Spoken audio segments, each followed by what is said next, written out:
எந்த வஞ்சகத்தை பத்தி பேசுறாரு? ஏதோ ஒரு வஞ்சகத்தை குறித்து அவர் சொல்லுறாரு. எந்த வஞ்சகம்? அடுத்த வசனம்.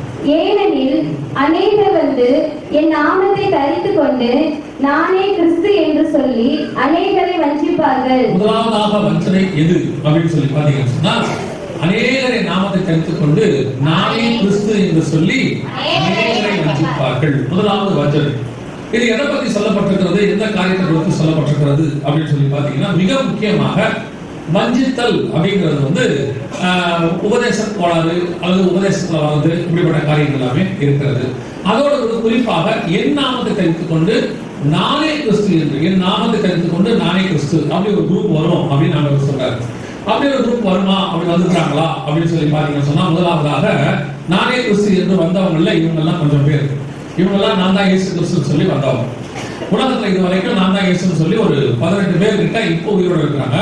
3000 வந்து 4000 பேர் வரைக்கும் வந்திருக்கிறாங்க. இப்போ நான் தான் இயேசுன்னு உயிரோடு இருக்கிறவங்க ஒருவேளை நீங்க பாத்துக்க மாட்டீங்க, உங்க எதிரில் அவன் வந்து நீங்க என்ன செஞ்சிருக்க மாட்டீங்க, பாத்துக்க மாட்டீங்க. இவர் வந்து நான் தான் இயேசுன்னு சொல்லி வந்தவங்கல்ல மிக முக்கியமான ஆள். இப்ப ஜெயில இருக்கிறாரு. ஏன் இருக்கிறாரு உங்களுக்கு பின்னாடி சொல்றேன். இப்ப ஜெயில இருக்கிறாரு. இவர் தான் நான் தான் இயேசுன்னு சொல்லி வந்து ஜனங்களை வந்துட்டா நம்ம காலத்தை சேர்ந்தவர். 1990ல இருந்து 2020க்குள்ள வாழ்ந்தவர். இவர் பேரு விசாரி என்ன பேரு. இவர் செர்பியா தேசத்தை சார்ந்தவர். அப்படி கவனிங்க, இவர் அநேகரை வஞ்சித்து இருக்கிறாங்க. இயேசு என்ன பண்றாரு அப்போ இவர் தான் அநேகரை நானே கிறிஸ்து என்று சொல்லி வஞ்சித்ததுல ஒரே நாள்ல மட்டுமே 4000 பேர் தங்கள் சொத்துக்களை எல்லாம் விட்டு விட்டு கொடுத்துருக்காங்க. ஒரே நாள்ல மட்டும். அப்படின்னா வாழ்நாள் போது யோசிச்சு பாருங்க, 30 வருஷம் ஜனங்களை ஏமாத்தி இருக்காரு. இப்ப ஜெயில இருக்கிறாரு. சரி, ஏன் ஜனங்கள் இப்படிப்பட்டவர்களால் வஞ்சிக்கப்படுகிறார்கள்? அதான் மிக முக்கியமான ஒரு கேள்வி. ஏன் ஜனங்கள் இப்படிப்பட்டவர்கள்? ஆண்டவர் சொல்றாரு, வஞ்சியாதபடிக்கு கேர்ஃபுல்லா இருங்க, எச்சரிக்கையா இருங்க அப்படின்னு சொல்றாரு. ஏன் அப்போ வஞ்சிக்கிறாங்க? ஆண்டவர் வந்து பரவாயில்ல, நீங்க வஞ்சிக்கப்பட்டாலும் பயப்படாதீங்க, நான் உங்க வீட் பண்ணலாம் சொல்லல. ஆண்டவர் சொல்றாரு, ரொம்ப கேர்ஃபுல்லா இருங்க, இந்த மாதிரி ஆட்கள் என்ன செய்வாங்க, வருவாங்கன்னு சொல்லி. ஏன் இந்த மாதிரி ஆட்கள் வந்து ஜனங்களை வஞ்சிக்கிறார்கள்? முதலாவதாக அவர்கள் வஞ்சிப்பதற்கு ரொம்ப அடிப்படை பேசிக் காரணம் என்ன அப்படின்னு சொல்லி பாத்தீங்கன்னு சொன்னா, இப்ப நீங்க பாக்குறீங்களா இந்த போட்டோ, இவங்க எல்லாருமே நான் தான் இயேசுன்னு சொல்லி வந்தவங்க. அத்தனை பேருமே நான் தான் இயேசுன்னு சொல்லி வந்து ஜனங்களை வஞ்சித்தவங்க. இதுல பாக்குறதுக்கு இயேசு மாதிரியே யார் இருக்கிறது? ஃபர்ஸ்ட்ல இருக்கிறவர். மூணாவது இருக்கிறவரு அவர் இருக்கிறாரா? ஃபர்ஸ்டா மூணாவதா? ஃபர்ஸ்ட் இருக்கிறவங்க எத்தனை பேர் இருக்கிறீங்க? நல்லா கை கொடுங்க. மூணாவது மத்தவங்க என்ன சொல்ல வரீங்க? பாக்குறதுக்கு இயேசு மாதிரியே இல்லையா? இயேசு எப்படி இருப்பாரு? பார்த்ததே இல்லையா? அப்ப நீங்க ஆவிக்குரிய வாழ்க்கையில வளர்ந்துட்டீங்க. ஏன் சொல்ற அப்படின்னா, முதல்ல வஞ்சிக்கப்படுறதுக்கு என்ன காரணம்னா, இயேசுநாதர் மாதிரியே இருக்கிறாருன்னு சொன்னாங்க பாருங்க. இன்னொரு சொன்னாரு இல்ல, ஏன் இயேசுநாதர் மாதிரியே இருக்கிறாரு நம்ம நம்புறோம் அப்படின்னா, நமக்கு பேசிக்கா அடிப்படையா இயேசு தான் இருப்பாரு ஒரு போட்டோ கொண்டு என்ன பண்ணிட்டாங்க, வச்சுட்டாங்க. நமக்கு ஆவிக்குரிய சபையில நமக்கு முன்னாடி முற்பிதாக்கள், நான் சொல்றது ரொம்ப தூரத்துல இல்ல, இப்போ ஒரு 30 வருஷத்துக்கு முன்னாடி உள்ள நம்ம முற்பிதாக்கள் எந்த விதமான இயேசு போட்டோவையோ எதுவுமே என்ன செய்ய மாட்டாங்க, போடவே மாட்டாங்க, கொண்டு வர மாட்டாங்க, வைக்கவே மாட்டாங்க.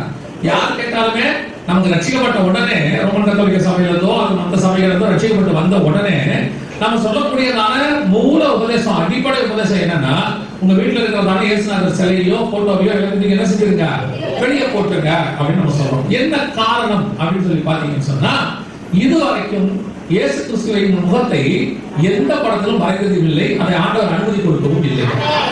இது எல்லாமே ஏதோ ஒரு காலகட்டத்தில் வரையப்பட்டது. இயேசு இப்படிதான் இருப்பாருன்னு சொல்லி அவங்க என்ன செஞ்சிருக்காங்க, வரைஞ்சிருக்கிறாங்க. அது இப்ப நீங்க போட்டோலாம் இருக்கு பாத்தீங்களா, இப்ப வச்சிருக்காங்கல்ல, இதெல்லாமே சினிமால வந்த நடிகர்கள், இயேசு மாதிரி நடிச்சவங்க போட்டோ. ராபர்ட் பாவல், மெக்கலோ அப்படின்னு ஒரு சிலர்லாம் இருக்கிறாங்க. இது அவங்களுடைய போட்டோஸ் தான் ஒழிய, இது முழுக்க முழுக்க யாருடையதுன்னு கேட்டீங்கன்னா மனுஷனுடைய போட்டோ. சோ இதை நம்ம நம்புறோம் பாத்தீங்களா. இப்போ இதனுடைய இதுதான் அடுத்த பாவத்துக்கு அல்லது தப்புக்கு வஞ்சிக்கப்படுவதற்கு காரணமா இருக்குது. யாராவது நீல முடியோட தாடியோட வந்தா நம்ம என்ன செய்ய ஆரம்பிக்கிறோம், இயேசுன்னு நம்ப ஆரம்பிக்கிறோம்.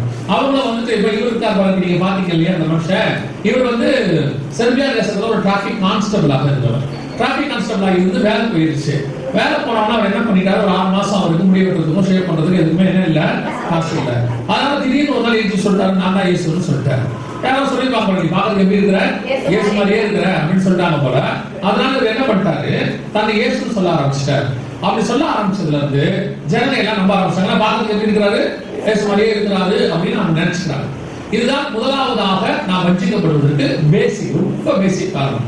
நாங்கள் இப்பவும் சொல்லுகிறோம், தயவு செய்து இப்படிப்பட்ட இயேசுநாதர் அப்படின்னு சொல்லக்கூடியதை எல்லாத்தையும் என்ன பண்ணிருங்க, எடுத்து தூக்கி போட்டுருங்க. கண்டிப்பாக இயேசு இப்படி இல்லை. இயேசு இந்த மாதிரி இருக்க வாய்ப்பே இல்லை. இதுதான் இருக்கிறதுலயே வஞ்சிக்கிறதுல ரொம்ப மோசமானது. பார்க்கறதுக்கு சாதாரணமா இருக்கும். சின்ன வயசுல நீங்க போடுற அந்த விதை இல்லையா உங்க பிள்ளைகளுக்குள்ள, அது கடைசி வரைக்கும் இப்ப கூட நீங்க ஜெபம் பண்ணா கண்ண மூடி பாருங்க. உங்களுக்கு ஜெபத்துல முதல்ல எப்படி தோணும்? ஒரு நீல முடி தாய்தானே வருது.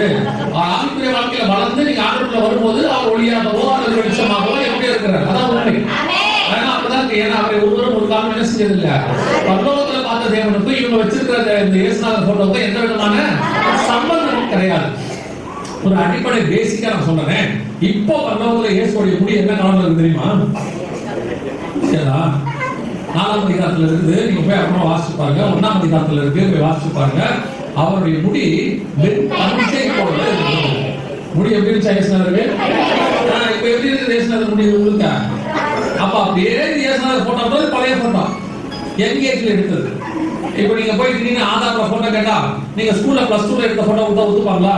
இப்பவே கவர்மெண்ட் சொல்லுது அப்டேட் பண்ணுங்க போட்டோவை, எல்லாம் புது போட்டோ கொடுங்கன்னு சொல்லுது. இப்ப இருக்க போட்டோ ஏன் அப்பப்ப நம்ம என்ன பண்ணிருமாங்க அப்டேட் பண்ணணும். அப்படியே பார்த்தாலும் நீங்க கூட அப்டேட் பண்ணாம இருக்கிறீங்க. இயேசுடைய கண்ணி எப்படி இருந்துச்சா?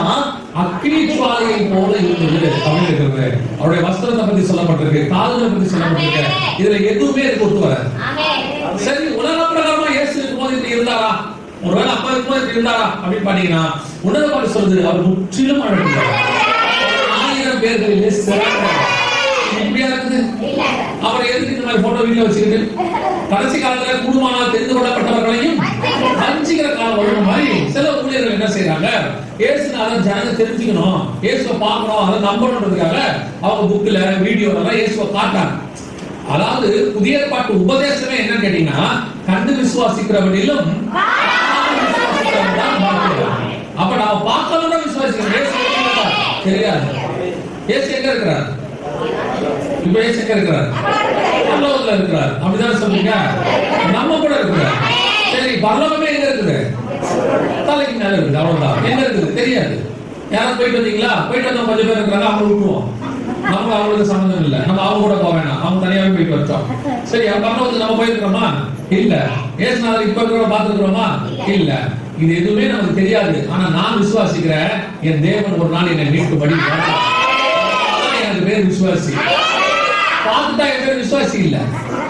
இப்ப பாருங்க, உலகம் என்ன சொல்றது? எதை சொன்னாலும் ப்ரூஃப் இருக்குதா? வாட்ஸ்அப்ல வந்துருக்குதா? யார் சொன்னா அப்படின்னு கேக்குறாங்க. அப்ப கேட்டு நம்பினா அதுக்கு பேர் என்ன கிடையாது? விசுவாசம் கிடையாது. பார்க்காம நம்ப மாட்டாங்க. அப்ப இன்னைக்கு இப்படிப்பட்ட காரியங்கள் உங்க வீடுகள்ல இருக்குமானால் யார் கொடுத்திருந்தாலும் சரி, ஒரு சிலர் அவங்க கொடுத்தாங்க இவங்க கொடுத்தாங்க போட்டோ என்ன செஞ்சிருக்காங்க தூக்கி போட்டு வச்சிருக்காங்க வீட்டுல. எல்லாத்துக்கும் வெளியே போடுங்க. நீங்க வச்சிருக்கிறது வந்து இயேசுநாதர் அல்ல, அது இயேசுநாதர் அல்ல, அது பேச போறதும் இல்ல. அதனால நம்ம முட்டிதாக்கள் என்ன சொல்லி கொடுத்துட்டு போனாங்கன்னா சபையில பாருங்க, சுத்தி வசனம் நிக்குது. இந்த வசனம் வந்து பேசும். நித்திய ஜீவ வசனம். விசுவாசிப்பேன். ஒரு வேலை ஊழியக்காரனுக்கு சபையில இல்ல, வெளியே போயிருக்காரு ஒரு வேலையா, சபையில யாருமே இல்ல, இன்னைக்கு சபை திறந்துருக்குது. ஒரு நான் பிலீவர் வராரு, இயேசு அறியாதவரு, ஏதோ தற்கொலை எண்ணத்துல வரான்னு வச்சுக்கோங்களேன். அவர் உள்ள வந்து உட்கார்றாரு. உட்காரும் போது எல்லாத்தையும் படிக்கிறாரு. இதுல இருக்கிற ஒரு வசனத்தை எடுத்து கத்தர் அவரோட பேசுகிறார். அந்த வசனம் ஆத்துல அவர் காப்பாத்திடுவார். நீங்க வேணா 4 இயேசுநாதர் சிலையை வச்சுட்டு போங்க, ஒரு சிலையும் பேசாது, ஒரு சிலையும் காப்பாத்தாது. அதனாலதான் நம்ம வசனத்தை எழுதி போடுறோம். அலங்காரத்தை எழுதி போடல, இந்த வசனம் நம்மளுக்கு பேசும். இன்னைக்கு வஞ்சிக்கிற காரியங்கள் நடைபெறுகிறது. இந்த மாதிரி ஆட்கள்லாம் வந்து என்ன செய்யறாங்க? நானே கிறிஸ்து என்று சொல்லி அநேகரை வஞ்சிப்பார்கள். முதலாவது காரணம் என்ன இப்படி வஞ்சிக்கிறதுக்கு? இந்த மாதிரி பேசிக்கா ஒரு ஊழியக்காரர் என்ன கேட்டாரு, இப்ப குழந்தை வந்து கேக்குது இயேசுநாதர் எப்படி இருப்பாருன்னு, அந்த குழந்தைக்கு நம்ம என்ன சொல்லணும்? ரொம்ப சிம்பிளா விஷயம் சொல்லிடணும். நீ போய் முழங்கால் போட்டு கதவை சாத்திக்கிட்டு ஜெபம் பண்ணி கண்ண மூடு, ஏசப்பா அவரை பார்க்கணும்னு சொல்லு. ஆண்டவர் அந்த பிள்ளைக்கு தன்னை காட்டிடுவார். ஏன்னா நமக்கு காட்டுறாரோ இல்லையோ, பிள்ளை அழுகுறதுக்கு செவி சாய்க்கல கன்ஃபார்மா காட்டிடுவாரு. இப்ப நீங்க ராங்கா காட்டுறீங்க ஒரு ஆளை. உதாரணத்துக்கு நாங்க ஏலகிரியில ஒரு ஊழியக்காக போயிருந்தோம். ஒரு குட்டி பிள்ளை இருந்துச்சு. அது உட்காந்து என்ன பண்ணுச்சுன்னா பெயிண்டிங் பண்ணிட்டு இருந்துச்சு. ஏதோ பெயிண்டிங் பண்ணதுன்னு பாத்தீங்கன்னா இந்த சண்டே கிளாஸ்க்கு ஏசு இருக்கிற மாதிரி ஒரு போட்டோ ஒன்று போட்டு அவங்க கொடுத்துட்டாங்க. அது சொல்லுது பாருங்க ஏசாப்பா பாருங்க எப்படி அடிச்சிருக்காங்க, ஏசாப்பா மேல அது ஆரம்பிச்சுட்டு. அப்போ இப்பவே அந்த பிள்ளை மைண்ட்ல என்ன போட்டாச்சு? இதுதான் ஏசப்பான்னு போட்டாச்சு.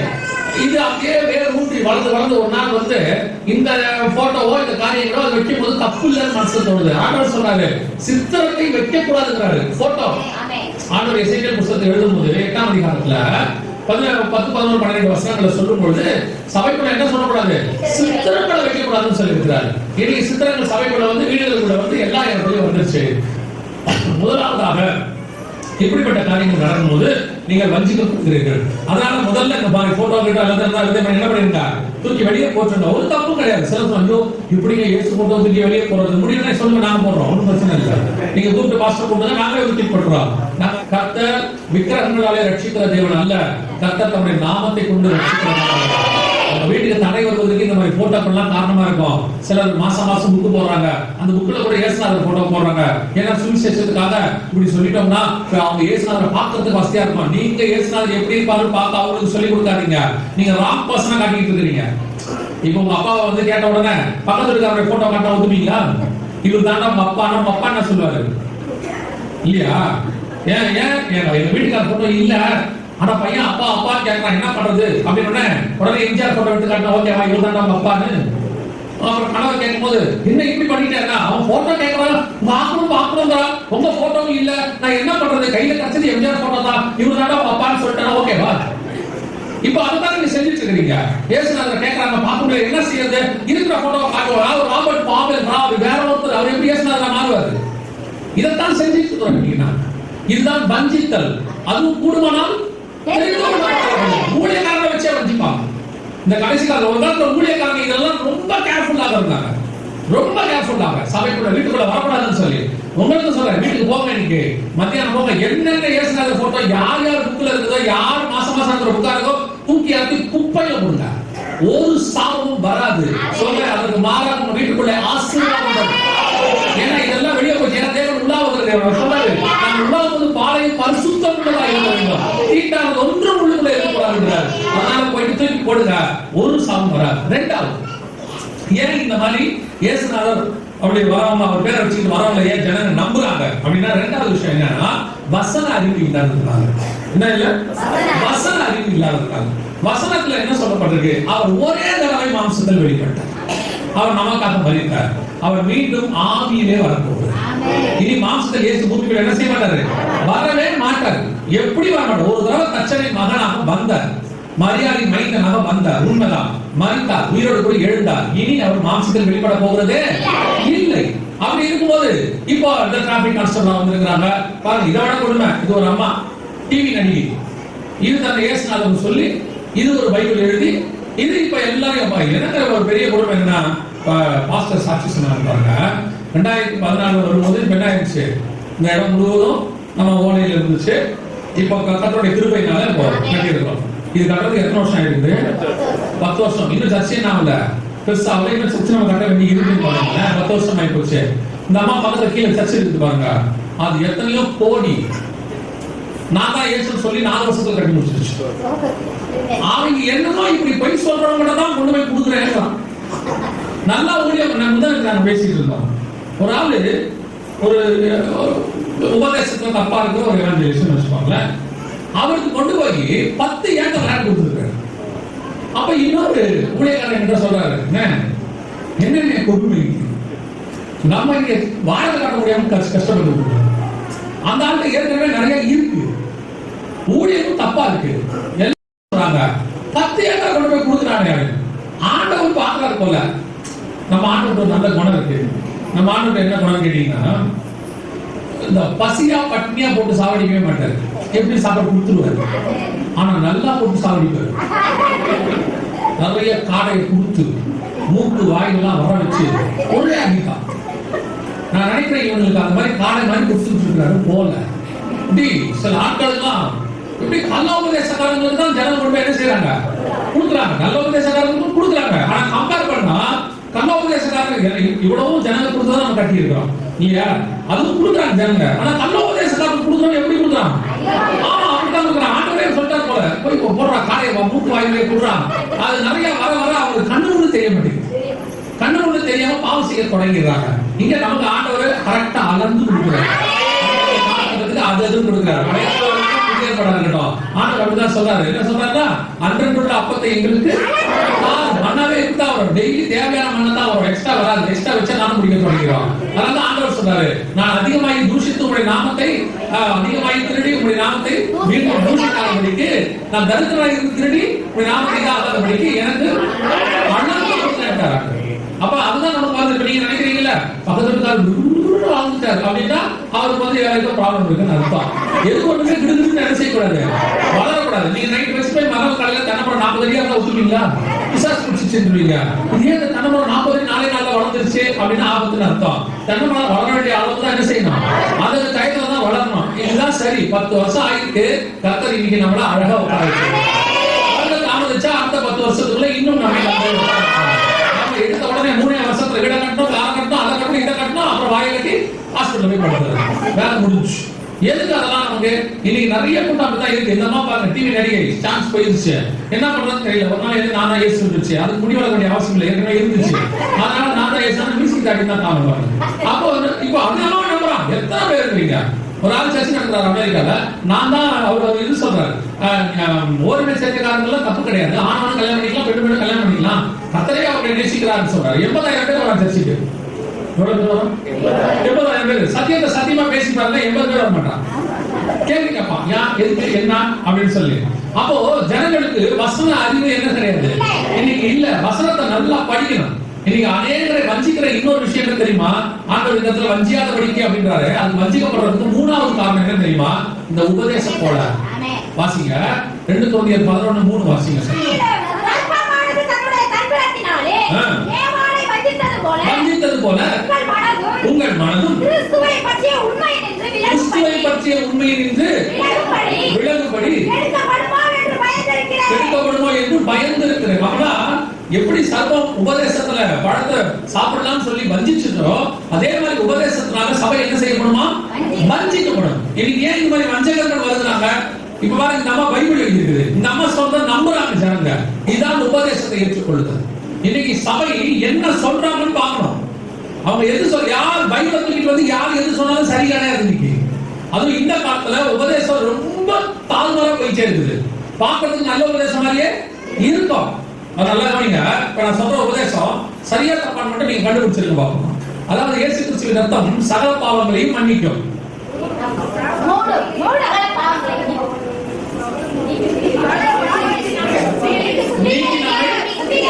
சரியா தப்பா?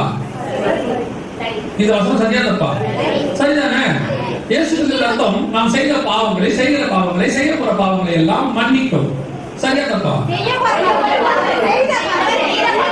இதான் விஷயமே. 2 வசனம் பார்க்கறதுக்கு எப்படி இருக்குது? ஒரே மாதிரி இருக்குது. கலவரசன் என்ன சொல்லி கொடுக்குறான்? இயேசு உனக்கு செய்ய போற பாவத்தையும் மன்னிச்சுட்டாருன்றான். இப்ப பாவ மன்னிப்பு ரிசர்வேஷன்ல கிடைச்சிச்சு, ஆல்ரெடி ரிசர்வ் பண்ணி வச்சாச்சு. இனிமேல் நீ தைரியமா என்ன செய்ய? பாவம் செய்ய. அவர் தான் ஏற்கனவே பாவத்துக்கான மன்னிப்பை வாங்கி வச்சுட்டாரு. இதுதான் காலோபதேசம், வஞ்சிக்கிறது. இந்த மாதிரி ஒவ்வொரு விஷயத்திலும் இருக்கு. இயேசு கிறிஸ்து தேவன் கிடையாது, ஆனா தேவனுடைய குமாரன். இயேசு கிறிஸ்து தேவன் கிடையாது, ஆனா தேவனுடைய குமாரன். இப்ப சரியா தப்பா?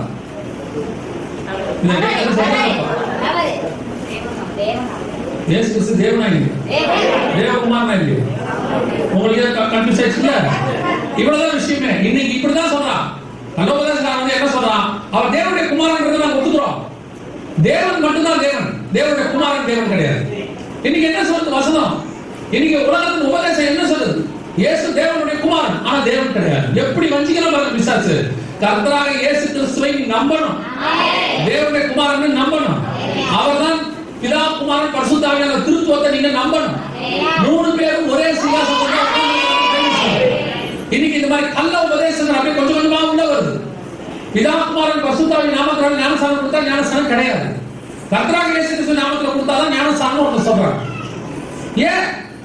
ஏன்னா பிதா, குமாரன், பரிசுத்த ஆவி நாமத்தினால இருக்கு. அந்த நாமம் எது? அது ஒரு நாமம் தான் இருக்கணும். பிதா, குமாரன், பரிசுத்த ஆவி 3 பேர் இருக்காங்கல்ல, எப்படி ஒரு நாமம்? 3 பேருக்கு ஒரே நாமம். அவங்களே அதுதான் இயேசுவின் நாமம். அதனால நீங்க எடுக்கணும். ஏன் பிதா, குமாரன், பரிசுத்த ஆவின்னு சொல்லி எடுக்க கூடாதா? இயேசு கிறிஸ்து போய் ஞானஸ்நானம் எடுக்க சொல்றாரு. என்ன சொல்றாரு?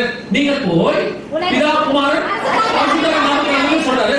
அதுக்கு பதிலா அவர் சொல்லாமல நீங்க போய் என்ன நாமத்தினால ஞானஸ்நானம் கொடுங்க சொல்லாமல. ஏன் அப்படி பிரிச்சு சொன்னாரு?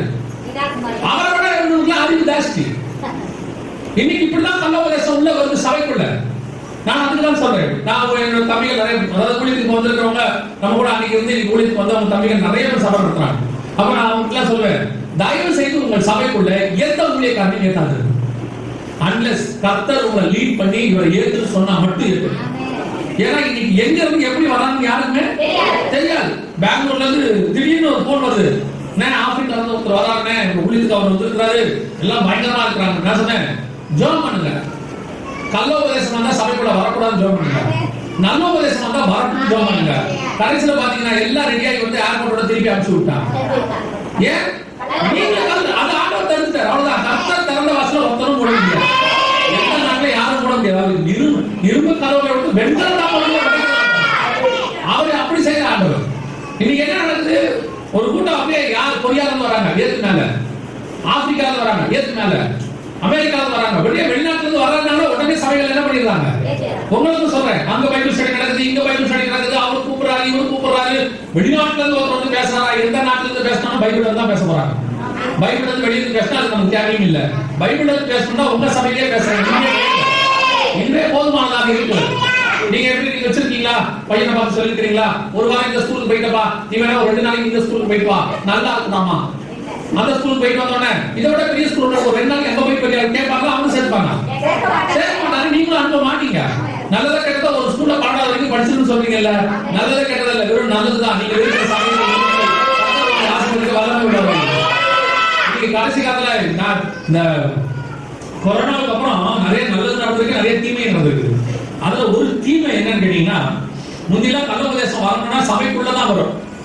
ஏன்னா நீங்க சர்ச்சுக்கு வருவீங்க, சர்ச்சுக்கு வர இடத்துல பேசுறவங்க என்ன பேசுவாங்க, கெஸ்ட் ஸ்பீக்கர் கள்ள உபதேசம் பேசுவாங்க. இந்த கொரோனா வந்ததுல இருந்து உங்க கையிலேயே சர்ச் வந்துருச்சு, உங்க போனு 4 பக்கத்துல வந்து செய்தி வருது, நீங்க சும்மா இருந்தாலும் வருது. அதான் நாங்க சொல்லுவோம், இங்க சென்னையில எல்லாம் கொடுக்குறாங்க, இங்க இருந்தாலும் தெரியாது, மினி டிஃபன் ஒண்ணு இருக்குது. தெரியல உங்களுக்கு, சென்னையில உண்டு மினி டிஃபன். முந்தியெல்லாம் தோசை கேட்டா தோசை கிடைக்கும், இட்லி கேட்டா இட்லி கிடைக்கும், பூரி கேட்டா பூரி கிடைக்கும். இப்ப சென்னையில போய் மினி டிஃபன் கேட்டு பாருங்க, ஒரு பூரி, ஒரு தோசை, ஒரு இட்லி, கொஞ்சம் பொங்கல், ஒரு ஸ்வீட், சட்னி, சாம்பார் எல்லாம் வச்சு ஒரு பெரிய பிளேட்ல கிடைக்கும் மினி டிஃபன். இந்த மினி டிஃபன் சாப்பிடறதுக்கு நல்லா இருக்கும்.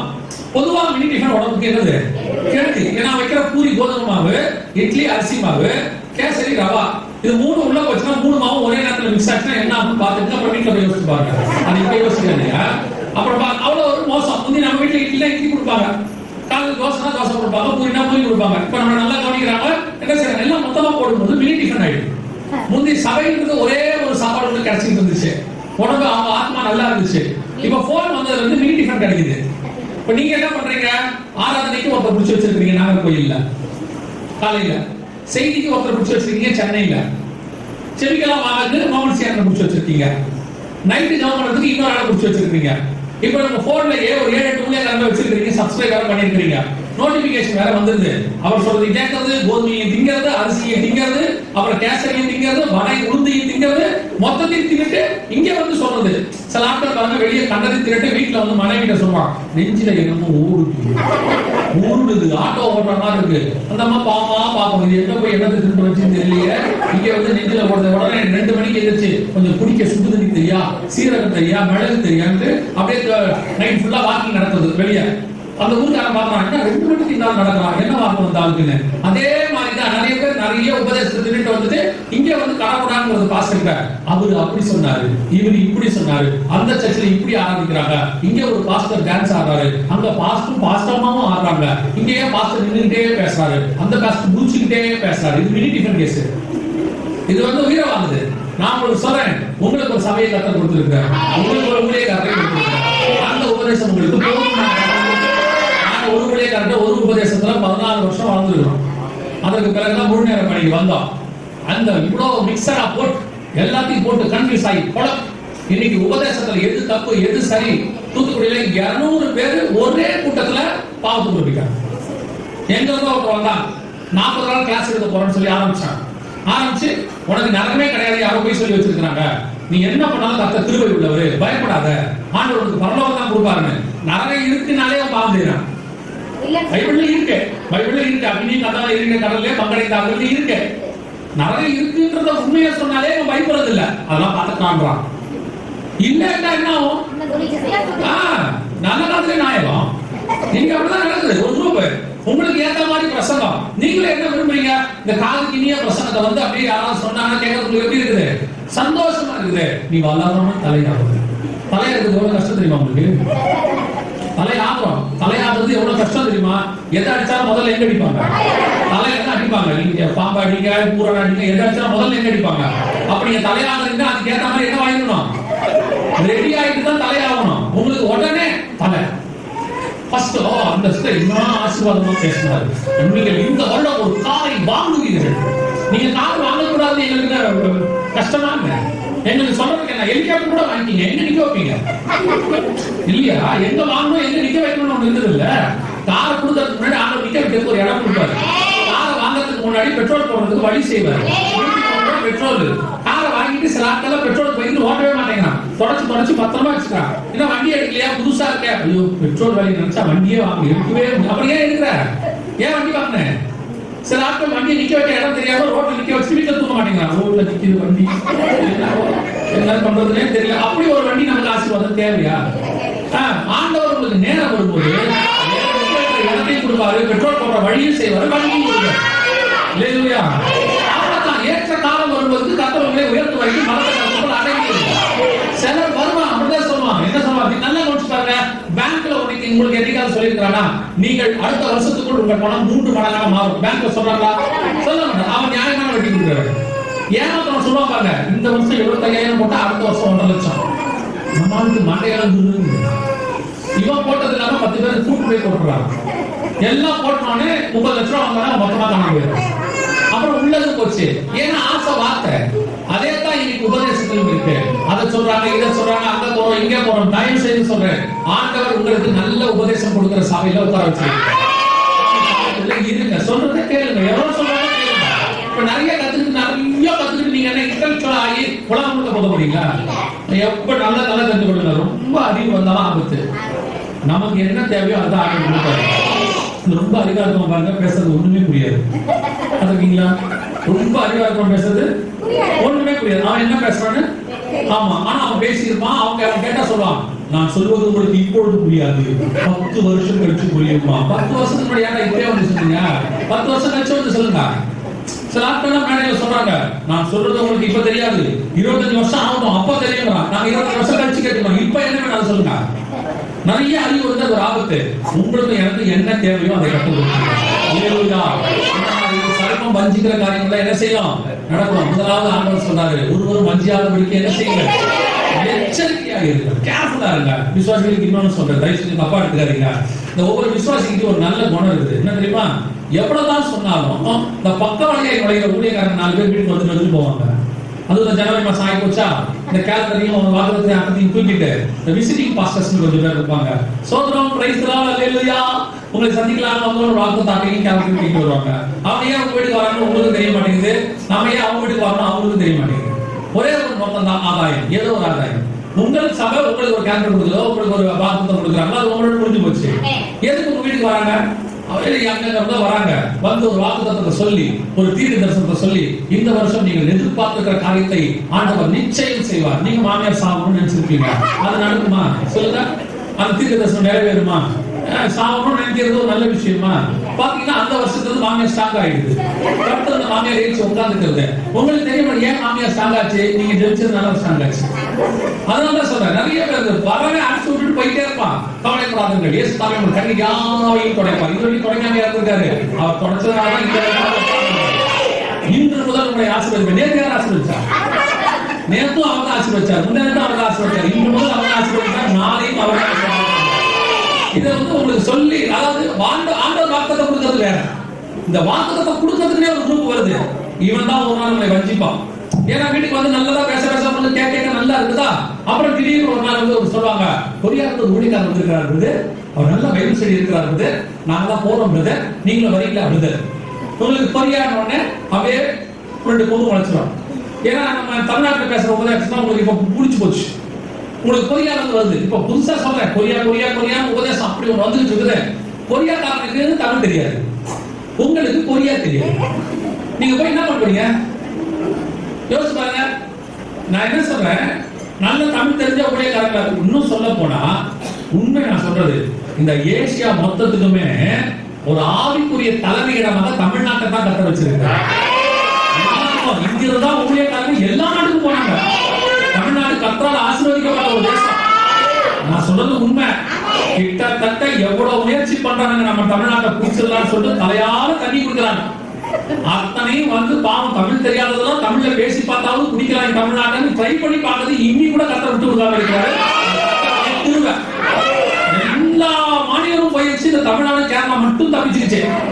காரணம் நான் நம்புறேன், என்னுடைய நம்பிக்கை என்னன்னா கர்த்தர் தோமாவுடைய முதல் ஸ்டெப் கடைசி ஸ்டெப்ப தமிழ்நாட்டில் வச்சார். 2 ஸ்டெப்புக்குள்ள தமிழ்நாடு கேரளாவும் தப்பிச்சிருச்சு.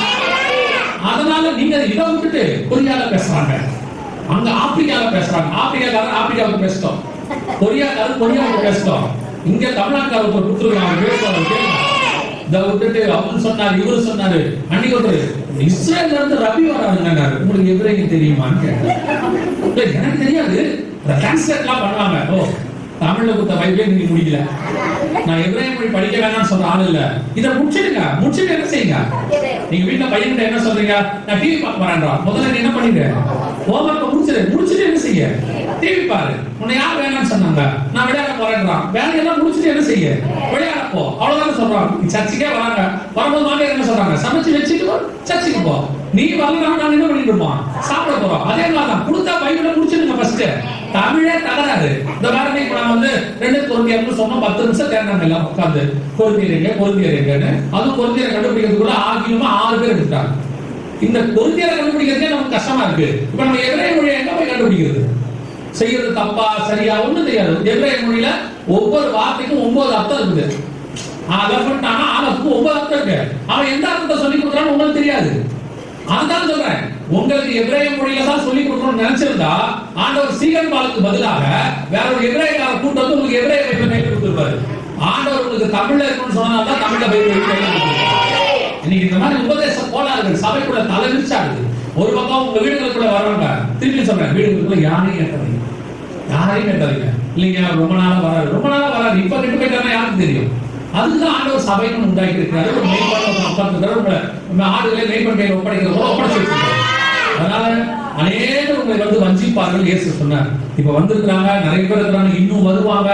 இன்னும் நான் தான் இயேசு உங்க வீட்டுக்கு கூட வருவாங்க. வந்து அதே நீங்க தாயோட இருப்பாங்க. நீங்க வேற வழியெல்லாம் பார்த்தோம், நீங்களே சொல்லுங்க, ஐயோ பார்த்தோன்னே இயேசுவை பார்த்த மாதிரியே இருக்குது. இனிமே இவங்க இயேசு ஏற்கனவே பார்த்து பழந்த மாதிரி. சரியா? முதலாவது வஞ்சியாளர்களுக்கு